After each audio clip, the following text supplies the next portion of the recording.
Meu nome é Paulo Rangel Rios, eu sou professor da Universidade Federal Fluminense e esse é o primeiro de uma série de vídeos sobre crescimento de grão. Nesse vídeo eu vou abordar alguns tópicos básicos sobre o crescimento de grão.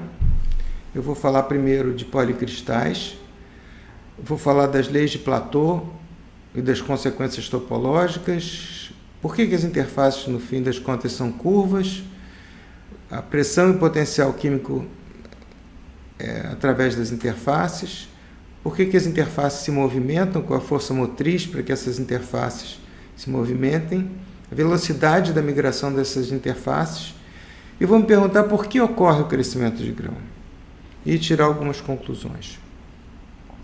Primeiro, eu quero mostrar essa micrografia, essas duas micrografias, uma em que o tamanho de grão é pequeno, é uma liga de alumínio 1% em peso manganês, a micrografia ótica, ele ficou 1 hora 580 graus. A gente nota que os grãos são pequenos, né? A gente está vendo que foi um contraste, o ataque foi feito de maneira a ter um contraste de cor entre os grãos. E depois que ele passa também 1 hora 625 graus, a gente vê que o tamanho de grão sofreu um crescimento considerável. Temos a 580, talvez a gente tem esses cristalzinhos do tamanho de em torno de 50 microns e nós temos tamanhos de 1 milímetro mais ou menos quando a gente vai a 625 graus. Aqui é uma representação esquemática dos policristais em 3D. Note que é muito difícil estudar o crescimento de grão em tempo real em 3D, né? Em 2D é possível, em 3D é mais difícil. Então a gente tem às vezes que recorrer, por exemplo, à simulação computacional, como é o caso da figura que eu estou mostrando aqui. Essa simulação foi feita usando o programa Evolver do Ken Brack. E temos também a possibilidade de representar o crescimento de grão por uma rede de poliedros de Kelvin, que é os poliedros de Kelvin preenchem um espaço que, se a gente colocar cada um deles num dos pontos de uma rede cúbica de corpo centrado. Bom, a desvantagem dessa representação é que, como a gente vê, de um lado a gente tem a simulação mostrando que os grãos têm tamanhos diferentes, e de outro lado a gente está vendo que na rede de poliedros de Kelvin todos os grãos têm o mesmo tamanho.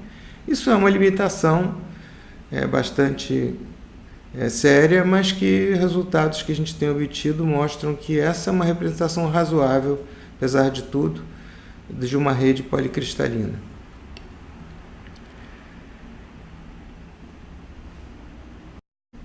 Aqui nós temos a primeira das leis de Platô, formuladas por Platô no século XIX, a partir de observações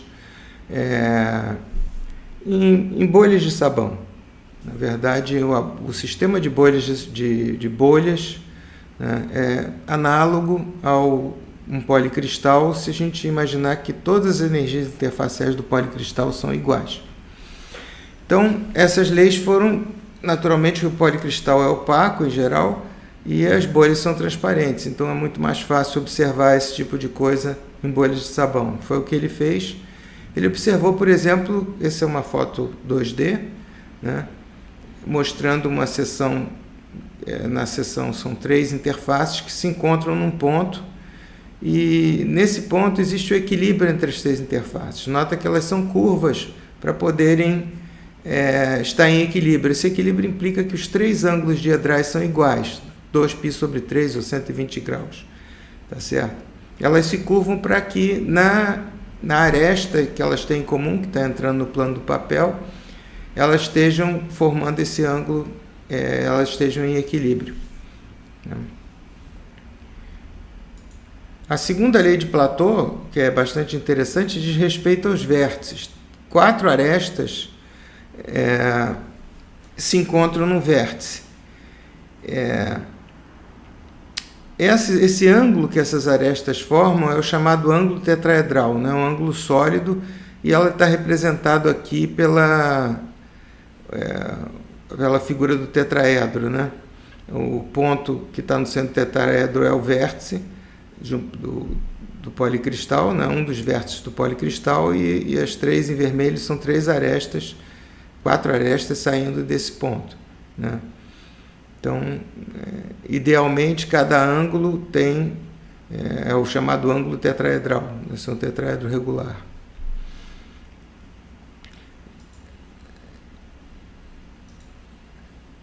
Essas leis têm consequências topológicas, porque a gente está dizendo que três interfaces se encontram ao longo de uma aresta, três faces se encontram ao longo de uma aresta, e estamos dizendo que quatro arestas encontram sempre num ponto. Quer dizer, isso é uma característica dos policristais que estão em equilíbrio, né? Na verdade, não estão em equilíbrio, mas em que as leis de Platô são obedecidas. Dessas condições, a gente tem várias consequências topológicas através do teorema de Euler, que diz que o número de faces menos o número de arestas mais o número de vértices é igual a 2. Isso vale para qualquer poliedro. Nesse caso, o teorema de Euler é aplicado para o policristal, mas ele também vale. Então, através como a gente sabe que 3 vértices correspondem a 2 arestas, por conta dessas observações do Platô, a gente pode entrar com esse valor no teorema de Euler e obter várias relações, por exemplo, arestas em função do número de faces, vértices em função do número de faces, e o número médio de arestas por face também é outra equação. Quer dizer, basicamente a gente pode ter tudo em função, dado o número de faces de um poliedro, a gente sabe o número de arestas desse poliedro, o número de vértices e o número médio, obviamente, de faces de arestas por face.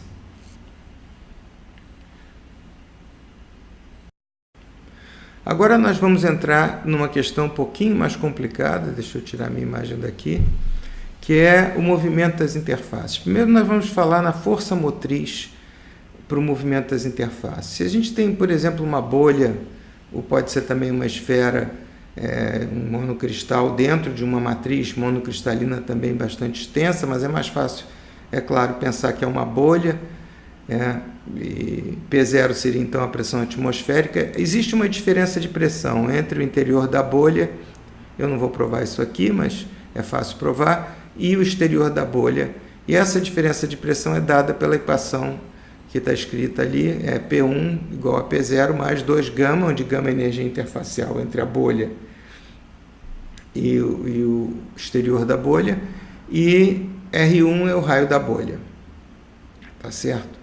Note uma coisa interessante, a gente está falando de diferença de pressão, mas em geral em sólidos seria talvez mais razoável a gente falar em diferença de potencial químico. A equação de Gibbs-Jean nos diz que o volume molar vezes a diferença de pressão é igual à diferença de potencial químico no material puro.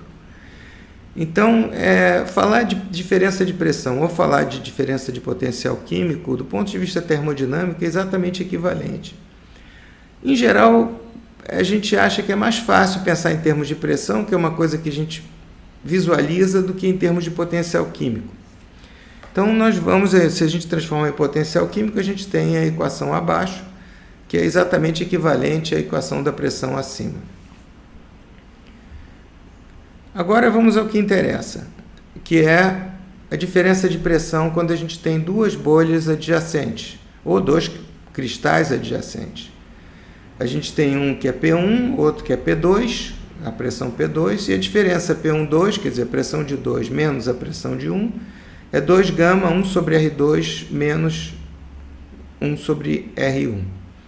A gente nota que como o R1 é maior do que R2, a gente nota que esse valor é positivo. Então, a pressão de 2 da menor bolha é maior do que a pressão de 1. O que acontece? Se a pressão do gás dentro da bolha 2 é maior do que a pressão do gás dentro da bolha 1, o gás vai fluir através da interface entre essas duas bolhas, e a bolha 2 deve diminuir de tamanho e a bolha 1 deve aumentar de tamanho. A gente nota a figura esquematicamente que a interface entre as duas bolhas ela é uma espécie de média entre o R1 e o R2, tá certo? Eu chamei de R12.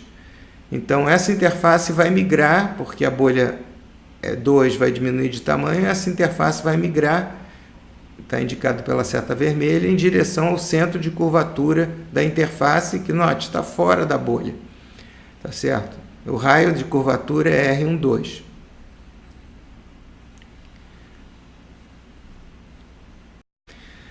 A gente pode transplantar a consequência que a gente viu do slide anterior, quer dizer que a menor bolha vai diminuir e a maior vai aumentar, diretamente para o policristal. Nesse caso, voltando a uma figura que a gente já apresentou no início, o grão menor marcado com X, a gente vê que esse grão menor ele é convexo, tá certo? E a pressão dele, que está no interior do grão, ele é maior do que a pressão dos grãos que estão vizinhos a ele. O que vai acontecer então? Os átomos vão fluir, porque essa pressão ou esse potencial químico do grão marcado em X é maior do que o dos grãos vizinhos, os átomos vão sair do grão X e vão contribuir para o crescimento dos grãos vizinhos, e eventualmente esse grão X vai desaparecer. Tá certo? Então é assim que ocorre o crescimento de grãos. Os grãos menores vão desaparecendo, os maiores vão aumentando, ocupando o espaço deixado pelos grãos que desapareceram. Então, à medida, obviamente, que os grãos vão aumentando de tamanho, o número de grãos por unidade de volume tem que diminuir. Não tem como não ser isso. Agora, qual é a velocidade com que essas interfaces se movem? A gente tem uma interface curva, a gente pode fazer uma conjectura, supor que a velocidade é proporcional à força motriz, quer dizer, a diferença de pressão. Quer dizer, como se trata de uma interface em movimento, essa diferença de pressão tem que ser mediada por uma mobilidade, m. Então, a velocidade é menos a mobilidade vezes a diferença de pressão. Veja, esse sinal de menos, algumas pessoas usam, outras não, mas a razão dele é que a velocidade ela é oposta à curvatura, ao vetor de curvatura. Então, a gente coloca menos para que a velocidade seja positiva, já que ΔP12 é negativo. Então, a velocidade é positiva, a gente precisa colocar o sinal de menos. Se a gente expandir isso, a gente vê que, entre parênteses, 2 sobre R2 menos 2 sobre R1, que é, na verdade, se a gente quiser ser mais preciso, a forma mais precisa é dizer que, em vez de raios de curvatura, a gente tem a curvatura da interface 1, 2. Quer dizer, quando, por exemplo, a interface não for esférica, é melhor usar a curvatura do que usar os raios de curvatura da maneira como eu usei. Em muitos casos, é necessário usar a curvatura, que estão além do escopo desse vídeo.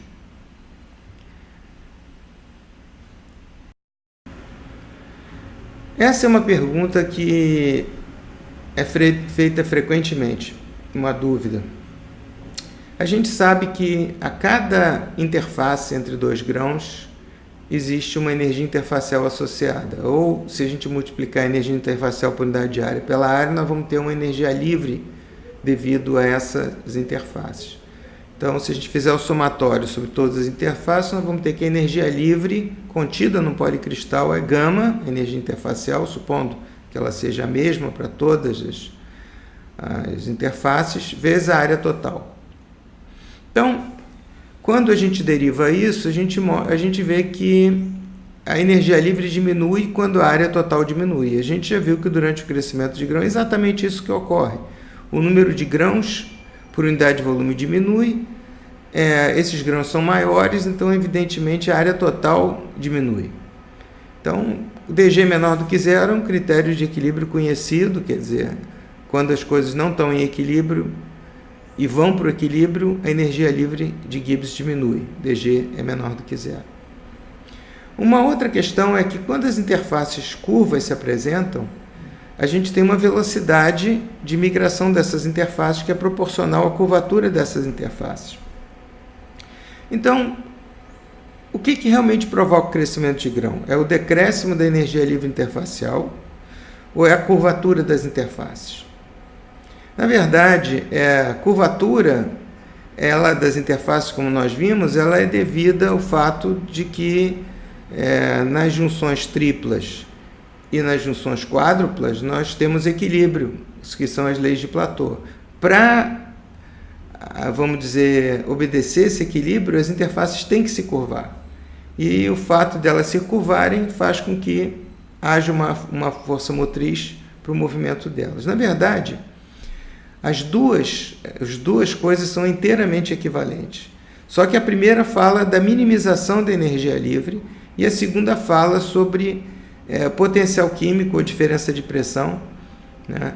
Quer dizer, vai haver um equilíbrio, por exemplo, meta-estável quando todos os potenciais químicos de todos os grãos, através das interfaces, forem iguais. Por exemplo, quando todas as interfaces forem planas.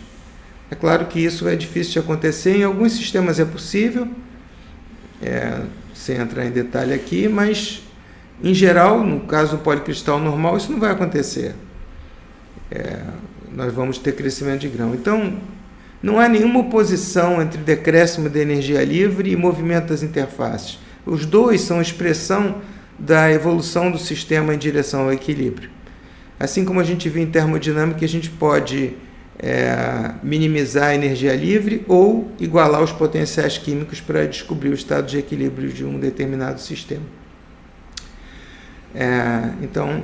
Mas essa é uma dúvida bastante comum. Vamos então para as conclusões.